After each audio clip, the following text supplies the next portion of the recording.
Islam does not tolerate misogyny or sexism. Umar, a great companion and also the father-in-law of Prophet Muhammad, returned home one day and his wife began to argue with him. He asked his wife, "Why do you argue with me, woman?" And his wife retorted, "Why do you get angry at something that doesn't anger the Prophet?" Astonished, he asked, "Does Hafsa argue with him?" Hafsa was his daughter and was married to the Prophet, peace be upon him.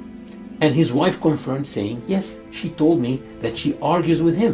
So Umar went to some of the Prophet's wives to ask them if they argue with the Prophet, and they told him that they do indeed. He then went to his daughter's house and asked her the same question, to which she responded that she did indeed also. He became very upset at this matter and asked permission to meet with the Prophet to discuss the matter. When he entered, the Prophet received him smiling, invited him to sit down, and asked him casually, "What's the problem between you and the women of Medina, Umar?" Umar said, "O Prophet of Allah, in Mecca, we were men who used to rule our houses. But when we came to Medina, our women were influenced by the etiquettes of the women of Medina, and we are not used to that." The Prophet wanted to deal with his sexism. So he asked him, "And who are women, Umar? Isn't your mother a woman?" And Umar said, "Yes, O Prophet of Allah." Then the Prophet asked him, "Isn't your elder sister a woman?"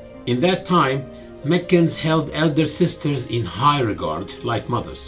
So Umar said, "Yes, O Prophet of Allah." So we see here that the Prophet did not tolerate any sexism or misogyny, and Umar changed so dramatically that when he eventually became the ruler of the Muslim nation, he appointed a woman named Ash-Shifa bint Abdullah as the supervisor of the marketplace.